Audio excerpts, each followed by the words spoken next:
Welcome to news alerts. Andhra Pradesh assembly సమావేశాలు సోమవారం ఉదయం 10 గంటలకు ప్రారంభం కానున్నాయి. గవర్నర్ ఎస్ అబ్దుల్ నజీర్ ఉభయ సభలను ఉద్దేశించి ప్రసంగిస్తారు. ఆ తర్వాత స్పీకర్ చింతకాయల అయ్యన్న పాత్రుడు అధ్యక్షతన శాసనసభ వ్యవహారాల కమిటీ సమావేశం కానుంది. అసెంబ్లీలో చర్చించాల్సిన అంశాలు, సమావేశాలు ఎన్ని రోజులు కొనసాగించాలనే అంశాలపై ఈ సమావేశంలో నిర్ణయించనున్నారు. మంగళవారం గవర్నర్ ప్రసంగంపై ధన్యవాదం తెలిపే తీర్మానంపై ఉభయ సభల్లో చర్చ జరగనుంది. కాగా అసెంబ్లీ సమావేశాల్లో 3 శ్వేతపత్రాలను సభ ముందు ఉంచాలని ప్రభుత్వం ఇప్పటికే నిర్ణయించడంతో సమావేశాలపై ఆసక్తి నెలకొంది. శాంతి భద్రతలు, పరిశ్రమలు, రాష్ట్ర ఆర్థిక పరిస్థితిపై శ్వేతపత్రాలను అందించనుంది. మరోవైపు గవర్నర్ ప్రసంగం సమయంలో నిరసన తెలపాలని వైసీపీ నిర్ణయించింది. ఇక ఢిల్లీలో బుధవారం నిరసన తెలపాలని నిర్ణయించిన నేపథ్యంలో మంగళవారం నాటికల్లా ఎమ్మెల్యేలు, ఎమ్మెల్సీలు, ఎంపీలందరూ ఢిల్లీకి జగన్ ఆదేశాలు ఇచ్చారు. దీంతో మంగళవారం నుంచి వైసీపీ ఎమ్మెల్యేలు అసెంబ్లీ సమావేశాల్లో పాల్గొనే అవకాశం కనిపించడం లేదు.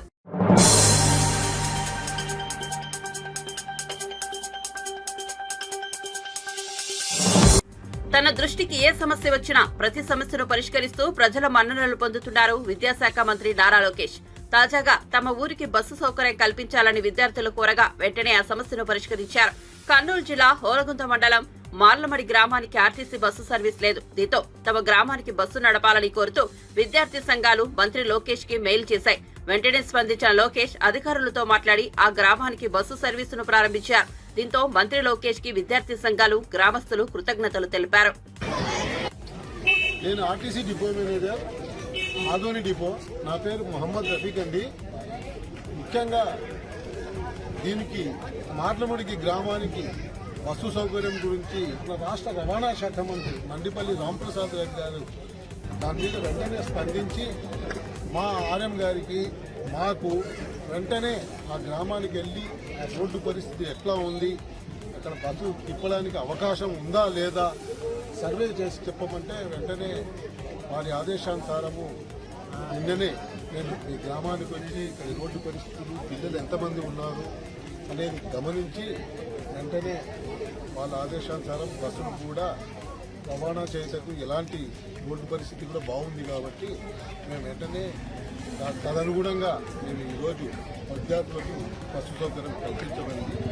ఈరోజు కొద్ది ఆలస్యమైన ప్రతిరోజు మీకు సమయానికి పిల్లలకు మార్లబడికి గ్రామం నుంచి హోలగొంద వెళ్ళటకు మరియు సాయంకాలం స్కూల్ ఇచ్చిన తర్వాత హోలగొంద నుంచి ఈ గ్రామానికి బస్సు సౌకర్యము కల్పించారు. దీని అందరికీ కృషి చేసిన మన ప్రజా సమస్యల పరిష్కార వేదికలో దీన్ని లేవనెత్తిన రంగప్ప గారికి, అందరికీ కూడా మీడియా మిత్రులకు, ఇక్కడ విద్యార్థుల సౌకర్యార్థం కృషి చేస్తున్న అందరికీ ధన్యవాదాలండి. అందరూ ఈ బస్సు సౌకర్యాన్ని సద్వినియోగం చేసుకోండి. బస్సు పాసు సౌకర్యం ఉంది, దాన్ని కూడా మీరు అందరూ సద్వినియోగం చేసుకొని మీ గ్రామానికి ఎల్లప్పుడూ బస్సు వచ్చేటట్టుగా మీరందరూ కృషి చేయాలని కోరుకుంటున్నాను. థ్యాంక్ యూ, ధన్యవాదాలు.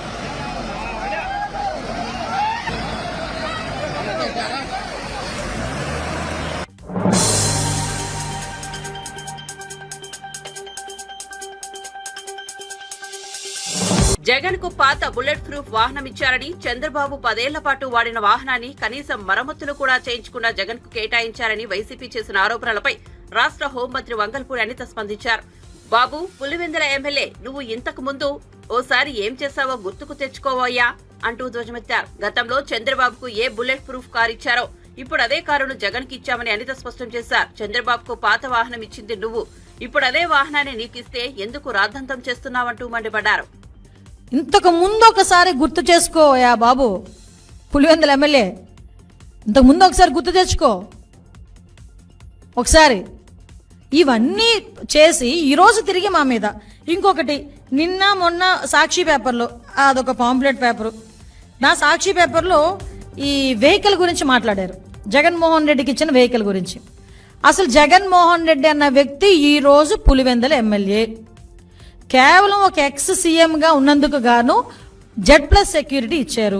గుర్తుపెట్టుకోయా, నీకు Z+ సెక్యూరిటీ ఇచ్చారు, టాటా సఫారీ ఇచ్చారని చెప్పి ఓ బాధపడిపోయావు. అవునులే, నీకున్న ఆస్తికి టాటా సఫారీ అంటే ఎక్కడ లెక్క ఉండదు అనుకో, అది వేరే విషయం.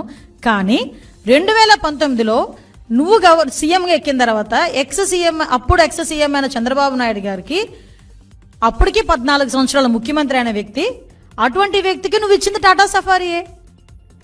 ఈరోజు మీకు ఇచ్చింది నేను టాటా సఫారీయే. ఆ టాటా ఎలాగోలాగా గవర్నమెంట్ మీద బురద చల్లాలనే ఉద్దేశంతో ఈరోజు ఇది చేసే ప్రయత్నం ఇది. అంటే వెహికల్ కూడా సరిగా ఇవ్వలేదని ప్రజల్లో ఒక క్రియేట్ చేయడానికి నువ్వు చేసిన ఒక డ్రామా ఇది. ఆ రోజు చంద్రబాబు నాయుడు గారికి ఇంకో విషయం చెప్పనా, ఆ రోజు చంద్రబాబు నాయుడు గారికి నువ్వు ఇచ్చింది టాటా సఫారీ. ఈ రోజు కూడా ఒక సీఎంగా ఉన్న వ్యక్తి హైదరాబాద్ వెళ్ళినా ఢిల్లీ వెళ్ళినా టాటా సఫారీ ఎక్కుతారు, బుల్లెట్ ప్రూఫ్ కారు. ఒక ఎక్స్ సీఎంగా నీకు ఒక bullet proof car Tata safari ఇచ్చారు. నీకు ఎక్కడ తక్కువ చేశారు? నీకు నచ్చలేదు. ఎందుకు నచ్చలేదు?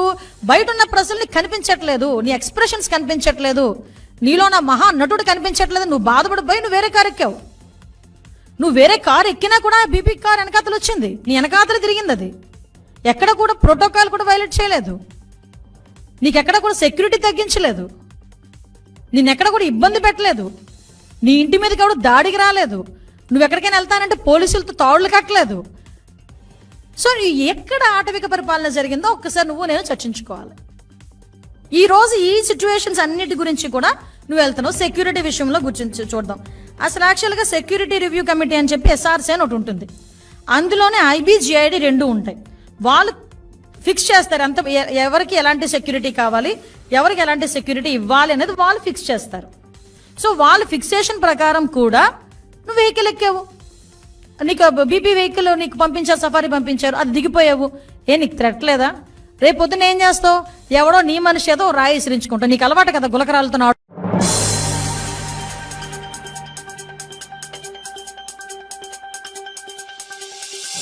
కూటమి ప్రభుత్వ పాలనలో రాష్ట్రంలో లా అండ్ ఆర్డర్ ఉందా అని ప్రశ్నించారు మాజీ మంత్రి అంబటి రాంబాబు.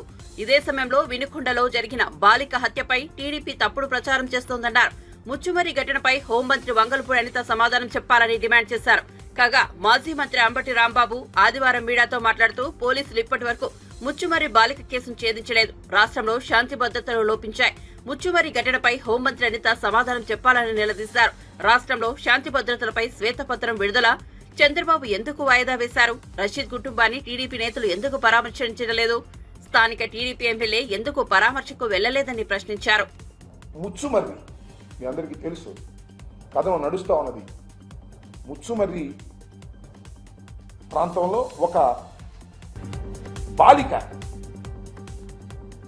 ఈ నెల 7వ తారీఖున 10 గంటలకు ఆడుకునేందుకు ఇంటి బయటకు వస్తే ఆమెని ఆ బాలికని రేప్ చేసి తరువాత మర్డర్ చేసి పునాతునకలు చేసి కృష్ణలో పడేశాడనేటువంటి కథను వినిపిస్తా ఉన్నది. పోలీసు వారు దానిలో ఏం చేశారు? ఇంతవరకు శవాన్ని కానీ ఆ ఆచూకీ కానీ కనిపెట్టగలిగారా? ఎందుకు కనిపెట్టలేకపోయారని అడుగుతా ఉన్నా ఈ పోలీస్ వ్యవస్థని. హోంమంత్రి గారిని అడుగుతా ఉన్నా, ముఖ్యమంత్రి గారిని అడుగుతా ఉన్నా. ఇదంతా పోయి నిన్న చాలా చిత్రమైన విషయం ఏంటంటే, ఒక కుర్రవాడిని దురదృష్టవశాత్తు మరి అతను తీసుకొచ్చారు. ఇప్పుడు అనుమానితుడని వాడు ఎరగొట్టారు, పోలీస్ స్టేషన్లో చనిపోయాడు, అతని మీద గాయాలు ఉన్నాయి. ఇది నేను చెప్తున్నటువంటి అంశం కాదు, ఇది పోలీసుల విచారణలో వ్యక్తి మృతి. ఇది ఈనాడులో వచ్చింది, వారి పత్రికలో. పోలీస్ విచారణలో వ్యక్తి మృతి. పోలీసు విచారిస్తుండగా ఆ వ్యక్తిని కొడితే ఆ వ్యక్తి మరణించినటువంటి సందర్భం. Lockup death. దళితుడు అతను, పైగా లాకప్ డెత్ చేస్తే దాన్ని మసిపూసి మారేడికాయ చేసేసి అంతటితో క్లోజ్ చేసేసి దహనం చేసేసి కార్యక్రమం చేస్తున్నారు. ఇది ప్రభుత్వ హత్య. దీని మీద న్యాయ విచారణ జరపవలసినటువంటి బాధ్యత ఉన్నది. నిజంగానే ఈ ప్రభుత్వానికి చిత్తశుద్ధి ఉంటే అనుమానితుడిని తీసుకొచ్చి ఇష్టం వచ్చినట్టుగా కొట్టి అతన్ని మరణానికి కారణమైనటువంటి పోలీసు వ్యవస్థ మీద తక్షణమే యాక్షన్ తీసుకోవాలి, విచారణ జరపాలి.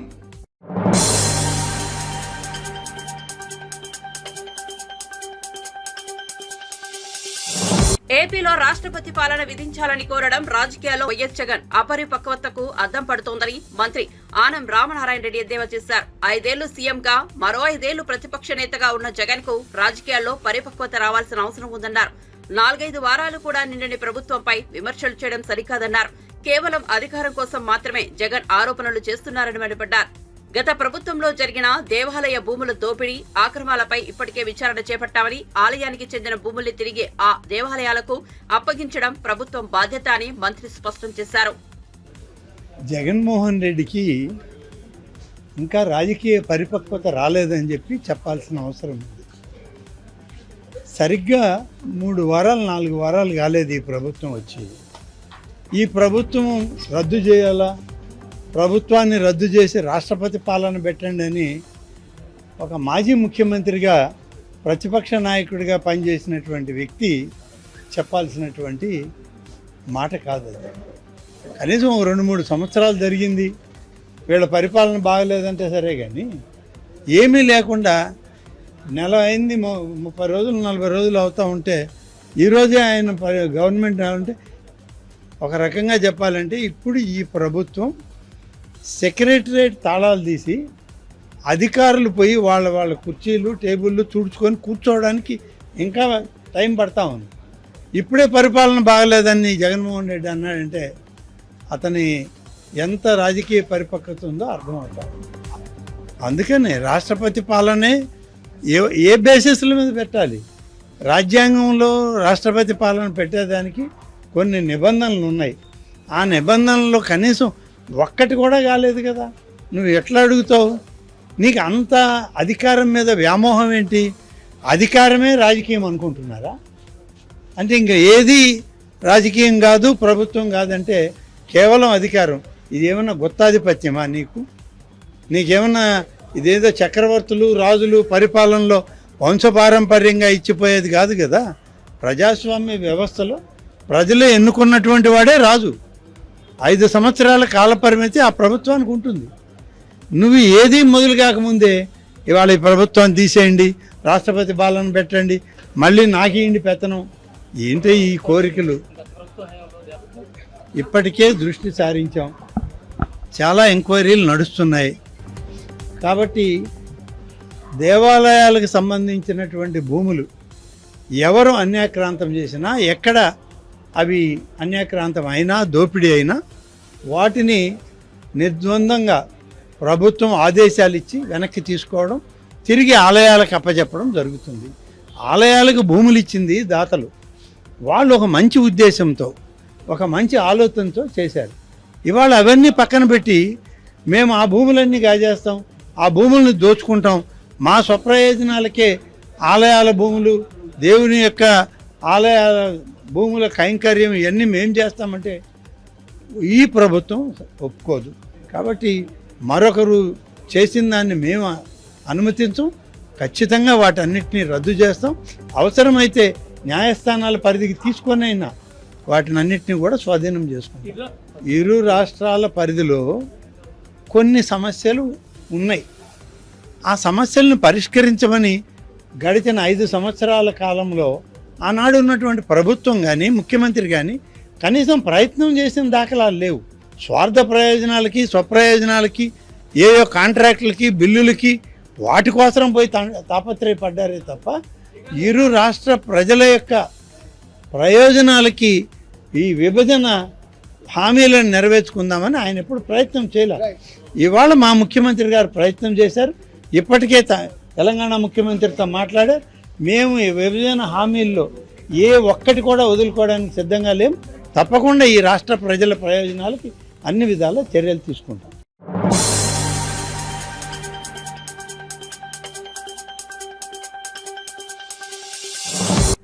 గత ప్రభుత్వంలో నేరాలకు పాల్పడిన వైఎస్ఆర్సీపీ నేతలు తప్పించుకోలేరని జనసేన పార్టీ ఏపీ ప్రధాన కార్యదర్శి నాగబాబు హెచ్చరించారు. ఎన్నికల సమయంలో సీఎం స్థానంలో ఉన్న జగన్ పచ్చి అబద్దాలు చెప్పారని ధ్వజమెత్తారు. అబద్దాలు చెప్పడంలో జగన్ పీహెచ్డీ పొందారని ఎద్దేవా చేశారు.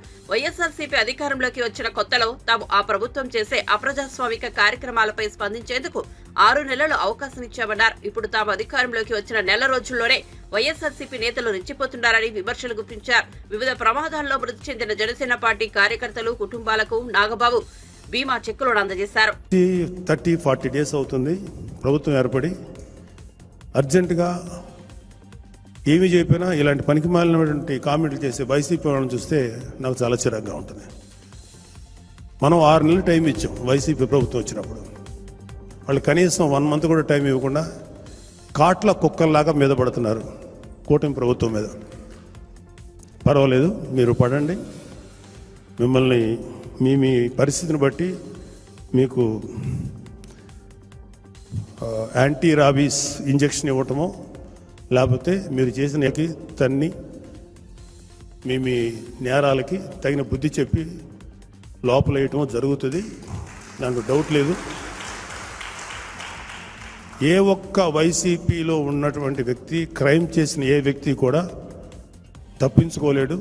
రాబోయే 5 ఏళ్లలో మీరు చేసుకున్న కర్మకి మీరు అనుభవించాల్సిందే శిక్ష. ఎవరి మీద వ్యక్తిగతంగా మేము ఎటువంటి నేరారోపణలు చేయము, మేము ఏ వ్యక్తిని టార్గెట్ చేయము. కానీ మీరు చేసిన ప్రతి పనికి మీరు సమాధానం చెప్పుకోవాల్సినటువంటి రోజు నాకు తెలిసి 1 or 2 yearsలో వస్తుంది. అదే దట్ డిపెండ్స్ అపాన్ వాళ్ళ గ్రావిటీ, వాళ్ళు చేసిన నేరాలు ఎట్లా ఉంటాయి వాటిని బట్టి. అంటే నేను ఎందుకు చెప్తానంటే, ప్రజలకు ఎటువంటి ఉపయోగపడకపోగా వాళ్ళ జోబులో నుంచి ఈ వైసీపీ నేతలు కానీ, జగన్మోహన్ రెడ్డి లాంటి వాళ్ళు కానీ, వాళ్ళ జోబులో నుంచి 10 రూపాయలు ఇవ్వటం నేను ఇంతవరకు ఎక్కడా చూడలేదు.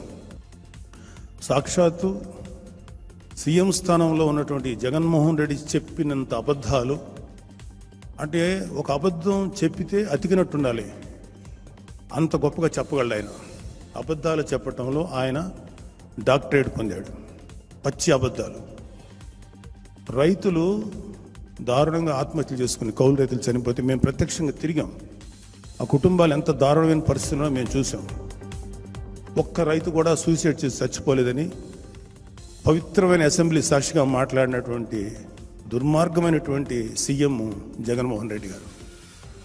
జంగారెడ్డిగూడెంలో కల్తీ సారా తాగి కొంతమంది పేద కార్మికులు చనిపోతే సహజ మరణాలని చెప్పి శాసనసభ సాక్షిగా పచ్చి అబద్ధం చెప్పిన వ్యక్తి జగన్మోహన్ రెడ్డి గారు. ఇప్పుడు ఎక్కడో లోకల్ తగాదాలు, వినుకొండలో ఎక్కడో చిన్న తగాదాలు ఉంటే దాన్ని తీసుకొని దేశం నాశనం అయిపోతుంది, రాష్ట్రం నాశనం అయిపోతుంది, రాష్ట్రపతి పాలన పెట్టాలి అని అవాకులు చవాకులు పేలుతున్న జగన్మోహన్ రెడ్డి గారికి దయచేసి, తప్పులేదండి, మీరు తప్పులు చేశారు, ధైర్యంగా ఉండండి, ఇక నుంచైనా మంచి దారిలో నడవండి. రాబోయే 10 ఏళ్ల తర్వాత, 15 ఏళ్ల తర్వాత మళ్ళీ మీకు ఒక అవకాశం రావచ్చు. అట్లీస్ట్ మంచి అనిపించుకోండి. ఇంకా నీచమైనటువంటిగా దిగజారిపోయండి. జనాలు ఇంతకంటే సినిమాలో డైలాగ్, ఇంతకంటే దిగజారు అనుకున్న ప్రతిసారి ఇంకా దిగజారిపోతున్నాను, నా ఎక్స్పెక్టేషన్ చంపేస్తున్నాను అంటారు. అలా దిగజారిపోతూనే ఉంది వైసీపీ. మీరు కానీ మీ కార్యకర్తలు కానీ ఆలోచించుకోండి. మేము మాత్రం జనసేన ఇవాళ అధికారంలో ఉంది. అధికారంలో ఉన్నప్పుడు ఒక మాట, లేనప్పుడు ఒక మాట చెప్పే వ్యక్తి కాదు మన నాయకుడు. ఎప్పుడు కూడా ప్రజలకు అండగా, ప్రజలకి సపోర్ట్గా ఉంటారు. మీ అందరికీ వెన్నుదన్నుగా ఉంటారు.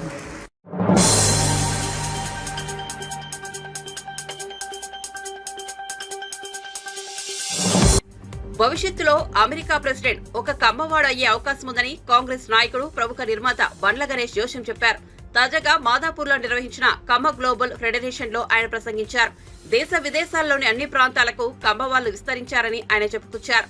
బోరులో పడ్డ బయటకు రాగల కెపాసిటీ ఉన్నవాడే కమ్మవాడు అని ఆయన పేర్కొన్నారు. కమ్మవాడికి మోసం, అన్యాయం చేయడం రాదని, కమ్మవాడికి కష్టం పడ్డం ఒక్కటే వచ్చన్నారు. కమ్మవాడిగా పుట్టినందుకు గర్విస్తానని, కమ్మవాడిగా పుట్టినందుకు ఆనందిస్తానని ఆయన పేర్కొన్నారు. మన కమ్మ కులంలో లేని పిల్లలను ఆదుకుని సాయం చేయండి, అప్పుడే మన కులం ఉన్నత స్థాయిలో ఉంటుందని ఆయన పిలుపునిచ్చారు. ఈ కమ్యూనిటీలో కష్టపడే యువకులకు భవిష్యత్ ఇవ్వాలని ఆయన సూచించారు. రవి అస్తమించని ప్రతి దేశంలో కమ్మవాడు జెండా ఎగరవేస్తున్నాడని ఆయన అన్నారు. అమెరికాలో తానా ఉత్సవాలు ఎన్ని చూశాను. అమెరికాలో భవిష్యత్తులో అమెరికా కదా, అమెరికా ప్రెసిడెంట్ కూడా కమ్మవాడే అవకాశాలు చాలా ఉన్నాయి. ఆ స్థాయి ఉంది, ఆ స్టామినా ఉంది, ఆ దమ్ము ఉంది, ఆ ధైర్యం ఉంది. ఎవరికైనా ఎదురు తిరిగి నిలబడి సవాలు చేసే సత్తా ఉన్నవాడు కమ్మవాడు. చెరువులో పడ్డాడు ఈత్తం చూసాం, వాగులో పడ్డాడు కొట్టుకురావటం చూసాం, బోర్లో పడ్డ పైకి లేచేవాడే కమ్మవాడు. మామూలుగా బోర్లో పడితే ఎవరైనా చచ్చిపోతారు, బోర్లో పడ్డ పైకి రాగలిగే కెపాసిటీ ఉన్నవాడే కమ్మవాడు. కమ్మవాడిగా పుట్టినందుకు గర్విస్తాం, కమ్మవాడిగా పుట్టినందుకు ఆనందిస్తాం. ప్రతి ఒక్కరికి చెప్తున్నా, లేని కమ్మ పిల్లల్ని, కమ్మ ఒక్కల్ని ఆశీర్వదించండి, ఆదుకోండి, వీలైనంత సహాయం చేయండి. మేము పెద్ద పెద్ద కంపెనీలు పెట్టాం, మేము పెద్ద పెద్ద డాక్టర్లు అయ్యాం, మేము పెద్ద పెద్ద ఫ్లైట్లు కనిపెట్టాం కాదు. మన కమ్యూనిటీలో కష్టపడ్డ యువకుల్ని చేయి అందించండి, వాళ్ళకి భవిష్యత్తు ఇవ్వండి, వాళ్ళ జీవనోపాధికి సహకరించండి. ప్రతి కమ్మవాడు మీకున్న స్థాయికి 10 మంది పిల్లల్ని మీరు కానీ ఎంకరేజ్ చేయగలిగారంటే భావి తరాల్లో మన కులం, మన కమ్యూనిటీ ఉన్నత స్థాయిలో ఉండాలని కోరుకునేవాడిని. ముఖ్యంగా నేను చెప్తున్నా, రవి అస్తమించని దేశం ప్రతి ఊళ్ళో కమ్మవాడు జెండా ఎగరేస్తున్నాడని కొత్తగా తెలియజేసుకుంటున్నాం. నన్ను ఒక ఆయన అడిగాడు, అరే కమ్మవాళ్ళు అంటే ఏంది అని. ఉదయాన్నే సూర్యుడితో గొడవ పడుతూ ఎప్పుడొస్తావని లేపేవాడు, అవసరమైతే సూటు ఇప్పి నాటేసేవాడు, ఆకాశం వైపు కసిగా చూసేవాడు, అవకాశం కోసం ఆశతో ఎదురు చూసేవాడు, నిజాయితీగా మాట్లాడేవాడు, ఎంత కష్టం వచ్చినా ఆత్మాభిమానాన్ని తాకట్టు పెట్టకుండా విజయం కోసం పోరాడేవాడు. నువ్వు మీసాల వైపు తిప్పుకుంటూ నేను సాధిస్తాను అని తపనతో పరిగెట్టడానికి చిరుతలా పరిగెట సిద్ధంగా ఉన్న యువకులు ఉంటారు చూడండి, అదే కమ్మవాడు అని చెప్పా. అన్ని కులాల్ని గౌరవిస్తా, నా కులాన్ని అభిమానిస్తానని చెప్తా. నిజం చెప్తున్నాం సార్, కమ్మవాడు అంటే కష్టపడేవాడు, కమ్మాడు ఉంటే కసితో బతికేవాడు, కమ్మాడు అంటే కడుపులో తీసి పెట్టేవాడు, కమ్మాళ్ళు ఉంటే ఎక్కడ బతుకు తెరువు ఉందో అక్కడ పరిగెత్తుకుంటూ పోయేవాళ్ళు.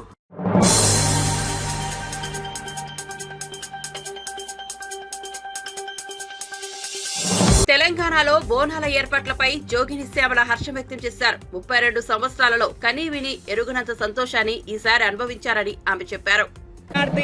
తెలంగాణ తెలుగు ప్రజలందరికీ బోనాల పండుగ శుభాకాంక్షలు.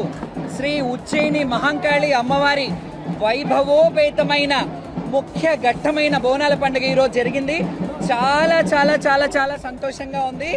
ఈ సంవత్సరం అన్ని సంవత్సరాలకెల్లా 32 ఏళ్లలో కనీ విని ఎరుగనంత ఆనందాన్ని నేను నిజంగా చాలా సంబరాశ్చర్యానికి లోనవుతున్నాను. ఎందుకంటే మా శివశక్తులకి, మా జోగినీలకి మొట్టమొదటిసారి ఇంత వైభవోపేతంగా లాంఛనప్రాయంగా పసుపు కుంకుమలతో సహా ఆడపడుచులాగా గౌరవం దక్కింది. ఈ గౌరవానికి ప్రతి ఒక్కరు సహకరించిన మీడియా ప్రతినిధులందరికీ ధన్యవాదాలు. ముఖ్యంగా ఈరోజు నేను ధన్యవాదాలు తెలియజేసుకున్నది ఏంటంటే మా రాజు సీఎం గారు రేవంత్ రెడ్డి గారికి ప్రత్యేకమైన కృతజ్ఞతలు. ఎందుకంటున్నాను అంటే రాజు బాగుంటే రాజ్యం బాగుంటుంది. మా శివశక్తులు ఇబ్బంది పడుతున్నారని ఎంబటే అధికార ఇన్ఛార్జ్ మినిస్టర్ గారు పొన్నం ప్రభాకర్ గారిని, అలాగే కన్సర్న్ మినిస్టర్ దేవాదాయ మినిస్టర్ కొండా సురేఖ గారిని ఇమ్మీడియట్గా మన ఆడపడుచులు జోగినీలు, మన ఆడపడుచులు శివశక్తులు వాళ్ళకేం కావాలో చూడండి అని వాళ్ళని క్లుప్తంగా పిలిపించి అడిగారంట. ఆ విషయం నాకు తెలిసింది, అందుకే చాలా ఆనందంగా ఉంది. అందుకే మన రాజు అంటున్నాను, ఎందుకంటే మనం ఈ తెలంగాణ గడ్డలో ఉన్నాం కాబట్టి. అండ్ ముఖ్యంగా ఈరోజు రష్మి పెరుమాళ్ గారు డీసీపీ గారికి పోలీసు వ్యవస్థని ఎంత అద్భుతంగా అంటే నిజంగా ఏ ఒక్కరికి కూడా చాలా ఇబ్బందులు అయ్యేది. కొందరు బోనాలు పడిపోయాయి, కొందరు ఇబ్బందులు అయ్యేది. ప్రతిదీ క్షుణ్ణంగా ఆవిడ ఎంత ఒక 15 రోజుల ముందు నుంచే అన్ని వీడియోలు చూసుకుంటూ ఎలా జరుగుతుంది ఏంటి అని చెప్పేసి మానిటరింగ్ చేసుకుంటూ అడిషనల్ సిపి గారు విక్రమ్ గారు అండ్ డీసీపీ గారు రష్మి పెరుమాళ్ గారికి ప్రత్యేక కృతజ్ఞతలు.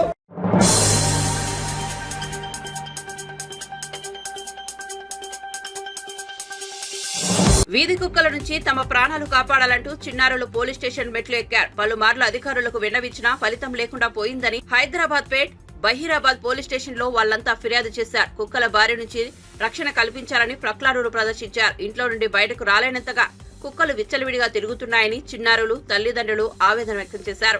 పట్టించుకోవట్లేదు చాలా సార్లు.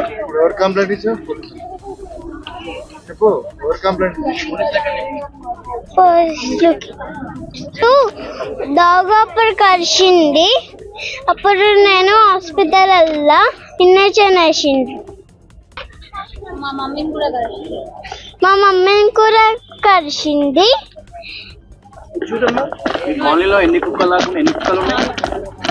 చాలా కుక్కలు ఉన్నాయి. కాపాడండి. తన్విహ. ఇప్పుడు ఎక్కడికి వచ్చారు? ఎక్కడికి వచ్చి కంప్లైంట్ ఇచ్చారు మీరు? Police station. కాలనీలో అంతా కుక్కలు తిరుగుతున్నాయి. మేము బయటికి వెళ్తే కుక్కలు కరిచేస్తున్నాయి. వేరే వాళ్ళు కూడా ఆడుకుంటున్నారు. అది నేను కూడా ఆడుకుంటున్నాను. అప్పుడు వేరే వాళ్ళని కూడా కరిచేస్తున్నాయి. వాళ్ళు అంతా పట్టించుకోవట్లేదు. వేరే వాళ్ళు పెద్దోళ్ళు ఉన్నారు. అందుకనే ఇంట్లోకి వెళ్ళి మమ్మీకి చెప్తున్నా. కంప్లైంట్ ఎవరికి ఇచ్చారమ్మా మీరు? పోలీస్ వాళ్ళకి, పేరెంట్స్ కి కూడా చెప్పాం. What is ma'am? రేయాన్శ్రీ చదువుతున్నారు మీరు? ఫస్ట్.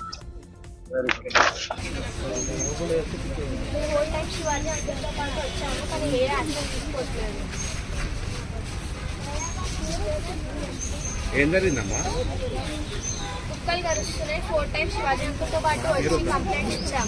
ఈరోజు ఎన్సిఎల్ నార్త్ నుంచి చిన్నపిల్లలు తర్వాత వాళ్ళ తల్లిదండ్రులు అందరూ కూడా పోలీస్ స్టేషన్కి వచ్చి వీధి కుక్కల బెడద చాలా ఎక్కువగా ఉంది అని చెప్పేసి ఒక ఫిర్యాదు చేయడం జరిగింది. మున్సిపాలిటీ వాళ్ళతోని నేను మా పై అధికారులతోని కోఆర్డినేషన్ చేసి ఈ సమస్యను మేము పరిష్కరిస్తామని చెప్పేసి మీకు అందరికీ తెలియజేస్తున్నాం.